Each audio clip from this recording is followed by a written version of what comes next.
स्वामी निश्चलानंद सरस्वती और भाई राजीव दीक्षित की दिव्य प्रेरणा से मैं दीपक कौशिक आप सभी का कृषि गोरक्षा वाणिज्य के जीवी चैनल पर हार्दिक अभिनंदन करता हूँ।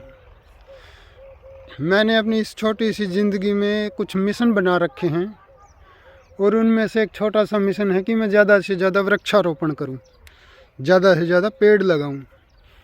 क्योंकि गुरुकुल में था तो उस टाइम पे गुरु प्रद्युमन के सानिध्य में जब थोड़े से उपनिषदों को पढ़ने का, श्रीमद् भगवद गीता को समझने का मौका मिला था, तो उस टाइम पे गुरुजी हर रोज़ बताते थे कि प्रकृति माँ हमें दिन रात इतना सब कुछ दे रही है।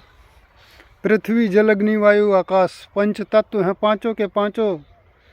सूर्य देव जो ऊर्जा के सबसे बड़े स्रोत हैं, हजारों लाखों करोड़ों अरबों वर्षों से हमें दिन रात अविरल अपनी सेवाएं दे रहे हैं।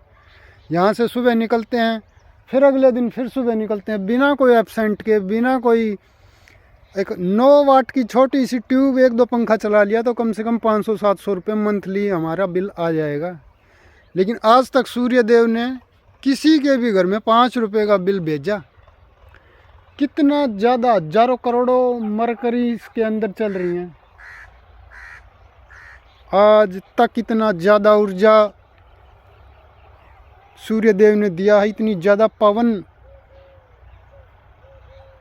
इतनी ज़्यादा बह रही है दिन रात फ्री ऑफ कॉस्ट। किसी को कभी 1 रुपये का बिल भेजा? धरती माँ ने कभी किसी से कुछ लिया कि भाई इतना तुमने मेरे से निकाल लिया, लाओ अब मेरे को इतना दो? इतने बड़े जलाशय हैं, समुद्र हैं, नदियां हैं, इतने ज़्यादा पहाड़ हैं जिनमें से अभ्रक, सोना, जस्ता, मैग्नीज, इतना सब कुछ निकलता है। प्रकृति तो हर रोज़ पल पल इंसान को, प्राणी मात्र को, पक्षियों को, सबको दे रही है, सिर्फ देती ही जा रही है। लेकिन हम इंसान अपने छोटे से लालच के वशीभूत होकर के इस प्रकृति माँ की गोद में दिन रात जहर डाल रहे हैं, छोटे से लालच के कारण कि 1 किले में 5-10 मन ज़्यादा हो जाएंगे, 5-10 हज़ार रुपये का ज़्यादा से ज़्यादा फर्क पड़ेगा। लेकिन अपने से थोड़े से लालच के कारण इस मिट्टी में, इस धरती की कोख में, इसकी कोख में इतना ज़्यादा जहर डाल रहे हैं। 4-4, 5-5 कट्टे यूरिया के डाल रहे हैं, 2-2 कट्टे DAP के डाल रहे हैं। पेस्टिसाइड, केमिकल का भरमार कर रखा है, इसको इतना ज़्यादा दूषित कर चुके हैं। थोड़े से लालच के कारण इतना ज़्यादा दूषित कर दिया कि हमारे पूर्वजों ने जो हमें दी थी ये शुद्ध रूप में, आज से 50 साल पहले धरती भी शुद्ध थी। इसके अंदर जो अन्न होता था ना, वो पुष्टि प्रदान करता था, शरीर में लगता था, ताकत देता था। आज का अन्न खाओगे तो उल्टियाँ आएंगी, बीमारी, कैंसर, BP, शुगर होगा और कुछ नहीं होगा। क्यों? क्योंकि धरती दूषित हो चुकी है, ज़मीन जहरीली हो चुकी है। यूरिया, DAP डाल करके थोड़े से लालच के कारण इंसान अंधा हो चुका, अंधा। अभी फ़िलहाल में 5 करोड़ कैंसर पेशेंट हैं। कैंसर का सबसे बड़ा प्रमुख कारण है कि केमिकल की बहुतायत हम यूज़ करते हैं। उनके बने हुए जो प्रोडक्ट्स हैं, इस केमिकल जो ये अन्न आएगा उससे केमिकल प्रोसेस करके ही हम प्रोडक्ट को कंज्यूम कर रहे हैं। पहला कारण है कि केमिकल, दूसरा कारण है ऑक्सीजन की कमी वातावरण में।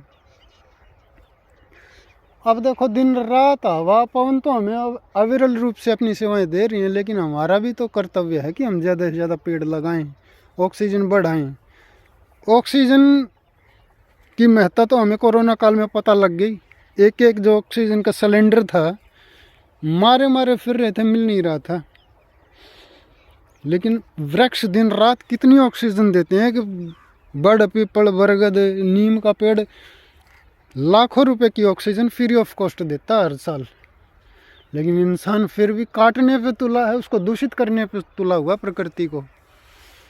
तो एक छोटी सी ज़िंदगी में जब गुरुकुल में था मैं, तो गुरु प्रद्युमन के श्री चरणों में थोड़ा सा उपनिषदों को और गीता को समझने का मौका मिला, तो पता लगा कि प्रकृति जो दिन रात हमें दे रही है, हमारा भी फर्ज है कि हम, जैसा हमारे पूर्वजों ने हमको ये पृथ्वी, जल, अग्नि, वायु, आकाश दिए थे शुद्ध रूप में, वैसा ही शुद्ध रूप में प्योरिटी फॉर्म में हम आने वाली पीढ़ियों को दे के जाएँ, उस दिशा में कुछ कदम उठाएं, ज़्यादा से ज़्यादा वृक्षारोपण करें, ताकि ये जो हवा में ऑक्सीजन का लेवल है ये कम होता जा रहा है वो मेंटेन रहे, जीव जंतुओं को, पक्षियों को ये अभाव ना हो। कोई भी जीव अगर कम होता है, कोई पक्षी होता है, इसका पर्यावरण संतुलन में बहुत बड़ा इफेक्ट होता है। अब ये बाज है, चील है, कौवे हैं, ये कम होते जा रहे हैं, इसका इफेक्ट पड़ेगा थोड़े दिनों बाद। तो मेरा भी एक मिशन है कि ज़्यादा से ज़्यादा पेड़ लगाऊं, वृक्षारोपण करूं। तो मैंने सोचा कि आज से ही अभियान शुरू कर दिया है। तो मैं सोच रहा हूं कि अब गुरु प्रद्युम्न ने एक बात और बताई थी कि आप जो यहाँ से सीख रहे हो ना, इस सीखे हुए थोड़े से अल्प ज्ञान को अगर जाके किसी में बांट दोगे तो आपका ऋण उतर जाएगा। क्योंकि मैंने भी अपने गुरु से सीखा था और मेरे गुरु ने भी अपने गुरु से सीखा था। तो जो सीख के अगली पीढ़ियों को हस्तांतरण अगर कर देता है तो वो ऋण उतर जाएगा। और अगर सीख तो लिया लेकिन उसको दिया नहीं आगे, तो वो ऋण चढ़ा ही रह जाएगा, ऋण मुक्त नहीं हो पाएगा। तो वहाँ पे प्रद्युम्न जी ने श्रीमद् भगवद गीता, जिसको गीता कहते हैं, वो 18 चैप्टर्स के जो 700 श्लोकों का जो मर्म, इसेंस, जो सार हमें समझाया था और अपनी छोटी सी बुद्धि के द्वारा जो मैं थोड़ा सा समझ पाया था, वो आपको हर रोज़ एक ये सीरीज़ बनाऊंगा वीडियो की, कि हर रोज़ एक श्लोक, गीता का श्लोक आपको उसकी ब्रीफ समरी दे सकूं, थोड़ा समझाने का प्रयास करूंगा। और एक श्लोक के साथ एक वृक्षारोपण करूंगा डेली। तो इसके द्वारा गीता भी पूरी हो जाएगी, 700 श्लोक भी पूरे हो जाएंगे और 700 वृक्षारोपण मेरे हाथ से हो जाएंगे। तो मैं ज़िंदगी में इतनी ज़्यादा ऑक्सीजन कंज्यूम कर रहा हूँ, जो ऋण मेरे ऊपर चढ़ रहा है वो थोड़ा बैलेंस हो जाए। तो आज के इस एपिसोड में एक वृक्ष लगा देते हैं। सबसे पहले ये वृक्ष लेके आए बांस का, बैम्बू बल्कवा वैरायटी है ये, 50 रुपीज़ का एरी में नर्सरी है भाई संदीप की, उससे 50 रुपये का बांस का बल्कवा वैरायटी का ये पेड़ लेके आए थे और ये लगाएंगे। और गीता का फर्स्ट चैप्टर रहेगा अर्जुन विषाद योग, एक श्लोक हर रोज और एक पेड़ हर रोज, ये मिशन है। तो पहला अध्याय है अर्जुन विषाद योग। जो गीता है 5000 साल पहले जो श्री कृष्ण ने अर्जुन को बताया था, उसके जो मर्म है, उसका जो निचोड़ है, वो आज भी जो कहते हो, गुरु जी ने बताया था कि आज भी हम सब अर्जुन हैं और हमें भी विषाद होता है। विषाद मतलब कोई समस्या, किसी समस्या के अंदर हम गिर जाते हैं, कोई उलझन या फिर कोई धर्म संकट। अर्जुन भी तो एक धर्म संकट में था कि यार मेरे सामने तो ये गुरु है, मेरा गुरु द्रोणाचार्य है, गुरु से बढ़कर तो कुछ होता ही नहीं, गुरु से बढ़ के तो कुछ होता ही नहीं। और मेरे सामने तो गुरु द्रोण खड़े हैं, जिन्होंने मेरे को माता पिता से भी बढ़ के ज्ञान दिया है।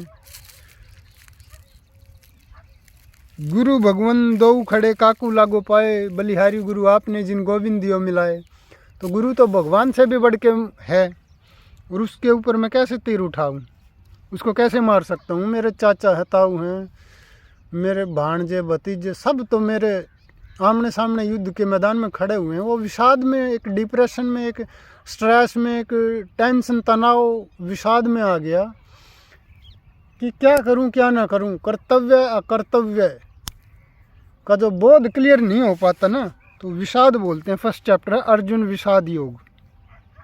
तो हम सब के सामने भी हर रोज समस्याएं आती हैं, क्या करूं क्या ना करूं। हम सब अर्जुन हैं, गुरुजी ने बताया था हम सब अर्जुन हैं, और हमारी समस्याओं का कोई भी समाधान करता है। कोई समाज में कोई ऐसा कोई बुजुर्ग आदमी या कोई समझदार आदमी है जो हमें बताता है, तो वो श्री कृष्ण के रोल में है। आज भी श्री कृष्ण है और आज भी अर्जुन है, तो आज भी ये गीता का ज्ञान इम्प्लीमेंट होता है। ये नहीं है कि सिर्फ ये किताबी ज्ञान है। तो जो धृतराष्ट्र थे वो जन्मांध थे, जन्म से अंधे थे। वो जन्म से अंधे तो थे, लेकिन वो सिर्फ आँखों से अंधे थे, मन हृदय मस्तिष्क से अंधे नहीं थे। उनका जो मन मस्तिष्क था, जो दिल था, वो पुत्र मोह से ग्रसित था। तो उन्हें धर्म अधर्म नहीं दिख रहा था, सिर्फ पुत्र दिख रहा था कि मेरा पुत्र का पक्ष लेना है मेरे को। आज भी यही सब कुछ हो रहा है। शहरों में जाएंगे ना, बड़े बड़े ऑफिसर्स हैं, मेयर्स हैं, पुलिस प्रशासन के अधिकारी हैं, वो अपने उनके पुत्र है, वो कुछ भी करके आए। जैसे गांव में एमपी है, एमएलए है, या कोई सरपंच है, बड़े प्रशासनिक अधिकारी हैं, कोई भी इंसान है या आम इंसान है, तो पुत्र मोह में बहुत ज़्यादा धसे हुए हैं।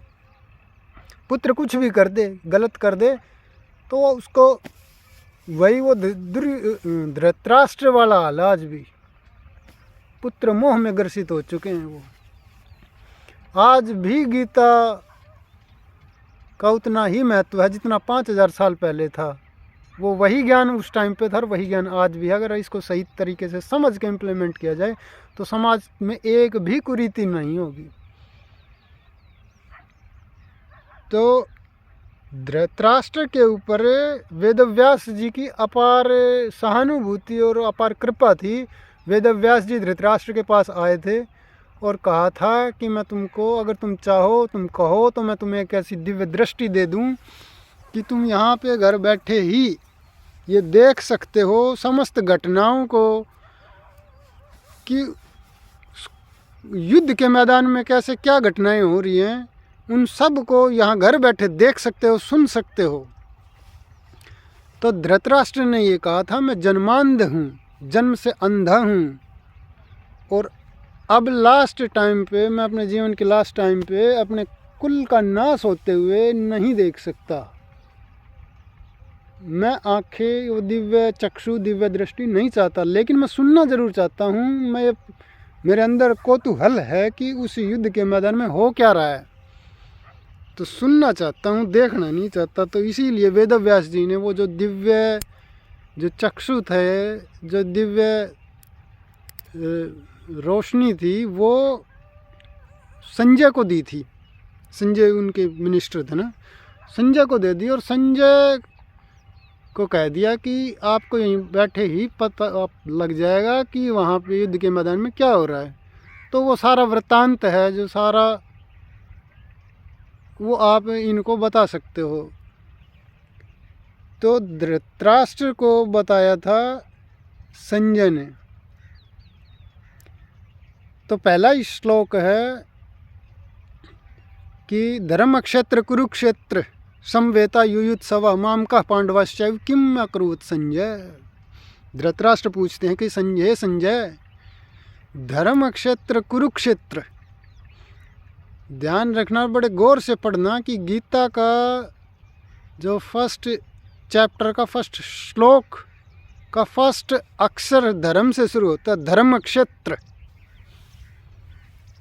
सब कुछ धर्म में है, ए टू जेड धर्म के अंदर, धर्म के का सेंटर पॉइंट आएगा ये। कोई भी अपना जो गीता है, महाभारत है, रामायण है, उपनिषद हैं, किसी में देख लेना आप, धर्म मूल है हर चीज़ में। चाहे आप खेती है, चाहे युद्ध भी है ना, तो उसमें भी धर्म पूर्वक युद्ध किया जाए।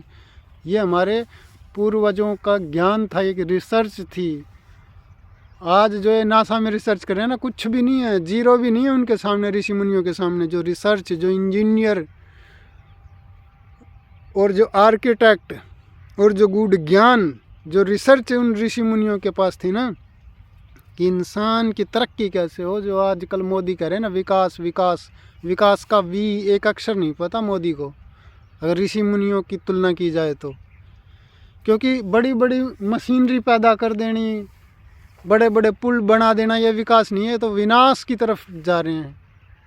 जितने भी बड़ी मशीनें आएंगी उतने विनाश होता जाएगा। बुद्धि का भी ह्रास होगा, स्वास्थ्य का भी ह्रास होगा, नैतिक मूल्यों का भी ह्रास होगा। कभी भी गौर से देख लेना। मैं बीजेपी या मोदी का न तो निंदक हूँ, ना प्रशंसक हूँ। तो आज ये बैम्बू बांस का वृक्ष है, बल्कवा वैरायटी का, ये लगाया है। पहला ही वृक्ष है और पहले श्लोक पे आज चर्चा हो रही है। हर रोज़ ऐसा एक श्लोक आपको सुनाएंगे और एक वृक्ष लगाएंगे। ये एक छोटा सा मिशन है और आप सब भी इस मिशन में भाग ले सकते हैं। अगर आप ये चाहते हैं कि मेरा ये मिशन सही है, सही दिशा में मैं जा रहा हूँ, आप भी सहयोग करना चाहते हैं और आप दूर हैं, तो आप कमेंट बॉक्स में अपना कमेंट लिखिए और बताइए आप चाहते हैं कि ज़्यादा से ज़्यादा वृक्ष लगें और दीपक भाई कुछ सही दिशा में दे रहे हैं, तो आप मेरे को एक वृक्ष दे सकते हैं दान रूप में, या फिर आप मेरे से जुड़ करके एक ऐसी टीम बन जाए। आप ज़्यादा दूर हैं तो आप एक वृक्ष का पैसा 50 रुपये का, अगर पेड़ है तो 50 रुपये, 20 रुपये का तो 20 और 100 रुपये का तो 100 रुपये, जितनी भी आपकी सामर्थ्य है। अगर आप मेरे विचारों से सहमत हैं, इस मिशन का हिस्सा बनना चाहते हैं, तो सहयोग कर सकते हैं। हर रोज़ ये रहेगा, कोशिश रहेगी कि एक वृक्ष लगाया जाए, ताकि इतना ज़्यादा प्रकृति माँ से हम ले रहे हैं दिन रात। गुरु प्रद्युमन जी बताते थे कि हम पृथ्वी, पानी, प्रकाश, पवन, आकाश, पांचों तत्व जो हमें दिन रात अविरल रूप से बिना रुके, बिना थमे, बिना एब्सेंट के दिन रात, ये सूर्य देव है हजारों लाखों करोड़ों वर्षों से, ये देखो यहाँ से निकलता है फिर अगले दिन निकलते हैं, बिना एब्सेंट के करोड़ों वर्षों से इतनी ज़्यादा ऊर्जा में दे रहे हैं। ऊर्जा का सबसे बड़ा स्रोत है। अगर 10 दिन सूर्य ना निकले ना तो दिक्कत परेशानी हो जाएगी सबको, सब सिकुड़ के रह जाएगा। पूरी वनस्पति, पूरी प्राणी जगत, पूरे जो ये पक्षी हैं, जीव जंतु हैं, इनकी हालत खस्ता हो जाएगी, बेहाल हो जाएगा सब कुछ। ऊर्जा का सबसे बड़ा स्रोत सूर्य देव कंटिन्यू करोड़ों वर्षों से अपनी सेवाएं निरंतर दे रहा है, बिना झुके, बिना रुके और फ्री ऑफ कॉस्ट। 9 वाट की अगर छोटी सी ट्यूब और 2 पंखे अगर लगा लेते हैं तो 500 रुपये का बिल आता है। सूर्य देव ने कभी भी किसी के भी घर में आज तक 5 रुपये का बिल भेजा? ये पवन, ये अविरल रूप से बह रही है वायु, कभी ये देखती है कि ये पुण्य आत्मा है, ये बढ़िया इंसान है, तो इसके घर में ऑक्सीजन की सप्लाई थोड़ी सी ज़्यादा कर दी जाए ना? कभी इसने सोचा कि ये भाई पापी है, करप्शन करता है, मर्डर कर दिया इसने या रेप कर दिया, तो इसके घर वालों को भाई ऑक्सीजन नहीं मिलेगी, ऑक्सीजन सप्लाई कम। जैसे कोरोना काल में हुआ था ना, ऑक्सीजन लेवल घट गया था, ऑक्सीजन सप्लाई कम हो गई थी, मारे फिर रहे थे कि एक ऑक्सीजन सिलेंडर के लिए मिल नहीं रहा था। लेकिन ये प्रकृति हैं, ये वृक्ष हैं, ये लताएं, ये बेल, ये पेड़ पौधे, ये जंगल दिन रात में भी ऑक्सीजन छोड़ता है, पीपल और बरगद, और 1 साल में इतनी ज़्यादा ऑक्सीजन छोड़ देता है। तो जब तक वृक्ष जिंदा है, बरगद, पीपल, बड़, नीम, आंवला, ये तो 100-200 साल तक जिंदा रहते हैं, जो हर रोज़ दिन रात ऑक्सीजन छोड़ता है। कैलकुलेट करना अपने जीवन में कितनी ज़्यादा ऑक्सीजन इन्होंने दे दी फ्री ऑफ कॉस्ट, अविरल, बिना रुके, बिना थमे, एक दिन भी एब्सेंट नहीं होता। पृथ्वी ने कभी 1 रुपया किसी से लिया आज तक कि मैं इतना ज़्यादा अन्न, फल, फूल आपको दे रही हूँ तो अब नहीं दूंगी मैं? कभी एब्सेंट किया? ये जंगल हैं, ये जलाशय हैं, ये झोड़ हैं, नदी नाले हैं, तालाब हैं, ये प्रकृति माता है। ये इसीलिए प्रकृति माँ का है। ये 3 ही माँ हैं, गौ माता है, प्रकृति माँ है और जननी, जन्म देने वाली, जन्मदाता माँ है। माँ के ऋण से कभी ये एक जीवन में हम इस ऋण को उतार नहीं सकते, न प्रकृति माँ के ऋण को उतार सकते हैं, न गौ माता के ऋण को उतार सकते हैं, और न जननी। ये क्योंकि माँ होती है ना, माँ हमेशा ही देती है, देती और देती ही रहती है, मरते दम तक, मरने के लास्ट श्वास तक देती है। लेने का कभी सोचती भी नहीं है, सोचती सिर्फ संतान है। स्वार्थ के वशीभूत होकर के वो समझ ही नहीं पाती माँ के उस ममत्व को, उसके प्यार को, उसकी दुलार को समझ ही नहीं पाता, मरने को मर जाता है। भावनाएं मर चुकी हैं, क्योंकि अन्न जल दूषित हो चुका है। जो जो अन्न का दूषित होने का ये उपक्रम चलता रहेगा ना, ये भावनाएं ख़त्म होती चली जाएंगी और आगे आने वाले टाइम में इंसान रोबोट की तरह व्यवहार करेगा। जैसे रोबोट के अंदर कमांड दे दी जाती है ना कि खड़े हो जाओ तो खड़ा होगा, रुक जाओ तो रुक गया, वो उसके अंदर अपनी संवेदनाएं, अपनी भावनाएं, अपनी इमोशंस नहीं होते। आने वाले टाइम में इंसान भी ऐसा ही हो जाएगा। साथ में इंसान मरा पड़ा है, एक्सीडेंट हो रहा है, वो लड़ाई कर रहा है, उसे कोई मतलब ही नहीं, वो रोबोट बन चुका है, उसकी संवेदनाएं ख़त्म हो जाएंगी। देख लेना, ये आने वाले कुछ ही 2, 4, 5, 10 वर्षों के अंदर अंदर आपके सामने घटित हो जाएगा। ये सब दूषित जो अन्न जल है ना, उसका कमाल है, ये षड्यंत्र है, ये अंग्रेज़ों का षड्यंत्र आज भी भारतीयों की सर चढ़ के बोलता है। 1947 में अंग्रेज़ नहीं गए, वो सिर्फ फिजिकली तौर पे गए हैं, लेकिन भारतीय तो आज भी गुलाम हैं। उन्हीं के षड्यंत्र की गुलामी आज तक झेल रहा है। वो वहाँ बैठे बैठे कंट्रोल करते हैं इंडिया को। उन्हें पता है कि इंडिया इतनी बड़ी मंडी है, 140 करोड़ लोग जहाँ पे रहते हों, और सारे के सारे नकलची, इतने बड़े नकलची हैं, इतने बड़े बंदर हैं। उन्हें यह पता ही नहीं है कि भारतीय संस्कृति क्या है, उसकी शिक्षा, स्वास्थ्य, रक्षा, सेवा, न्याय, विवाह के प्रकल्प जो सर्वोत्कृष्ट थे, हैं और रहेंगे, उनकी कभी महत्ता उसने समझने की कोशिश ही नहीं की। अंधानुकरण किया अंग्रेज़ों का, जो कि 3rd क्लास मानता हूँ मैं संस्कृति को। उनकी संस्कृति कुछ है ही नहीं, उसका अंधानुकरण कर रहे हैं हर चीज़ को। और यही तो अंग्रेज़ों का षड्यंत्र था कि इनकी शिक्षा को अगर दूषित कर दिया जाए। शिक्षा व्यवस्था जो थी, गुरुकुलीय शिक्षा व्यवस्था थी, ब्राह्मणों के द्वारा होती थी कि ब्राह्मणों को नष्ट करो, गुरुकुलों को नष्ट करो। उनकी जो शिक्षा का जो मूल था ना, हमारी जो शिक्षा थी उसका मूल था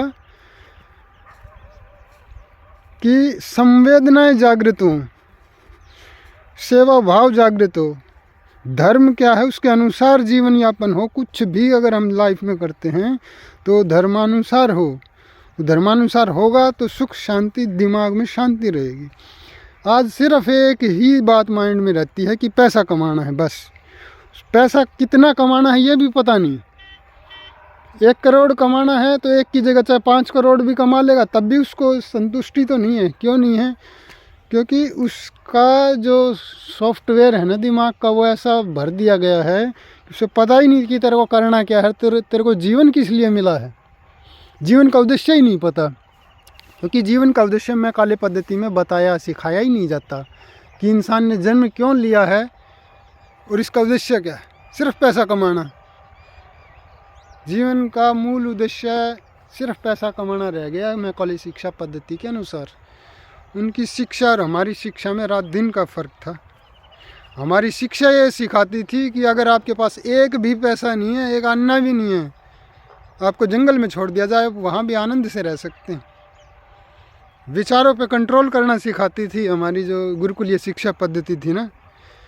मन पे कंट्रोल करना सिखाती थी, मन को काबू में करना। यही तो अध्यात्म है, यही स्पिरिचुअलिटी है। ये पूरा अध्यात्म ये है कि मन को कंट्रोल करना। मन पे विजय प्राप्त कर ली तो संसार पे विजय प्राप्त कर ली, क्योंकि मन काबू में नहीं है। अब आपको करोड़ कमाना है, आपने 20 करोड़ कमा लिए, फिर भी मन काबू में नहीं है। जिसने मन कंट्रोल कर लिया ना, मन कंट्रोल कब हो गया? जब शिक्षा होगी, जब ज्ञान होगा। शिक्षा और ज्ञान ऐसे ही नहीं है। आजकल तो सिर्फ जो मैकॉले शिक्षा पद्धति है, कुछ कैलकुलेशंस रटा दिए गए, कुछ फॉर्मूलाज रट लिए, एक डिग्री आ गई, रट्टा रेफिकेशन लगा लिया, वो शिक्षा है। उससे अहंकार बढ़ेगा। जैसे आप शराब पियोगे तो अहंकार बढ़ाएगी। शराब का ये वो है, ये शराब अंदर जाते ही अहंकार बढ़ेगा। लेकिन हमारे जो ये भांग है, गांजा है, ये पीने वाला वो लड़ाई से दूर भागेगा, वो अहंकार नहीं होगा उसमें। ऐसे ही शिक्षा पद्धति में, इसका ये मतलब नहीं है मैं भांग गांजा को बढ़िया बता रहा हूँ, लेकिन मैं एक कंपैरेटिव एनालिसिस करके बता रहा हूँ।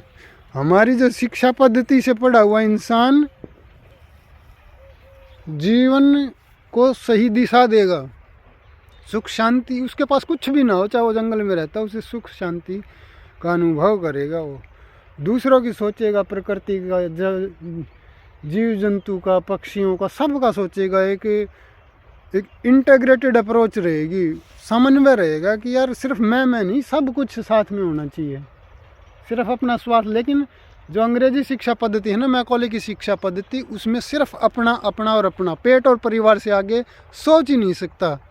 ये अंग्रेजी मानसिकता का लोग, अंग्रेज है ना, सिर्फ अपना, अपने बच्चों का, अपना पेट और अपना परिवार, उससे आगे उनके पास मस्तिष्क ही नहीं है सोचने का। तो वीडियो बहुत लंबा हो जाएगा, इसीलिए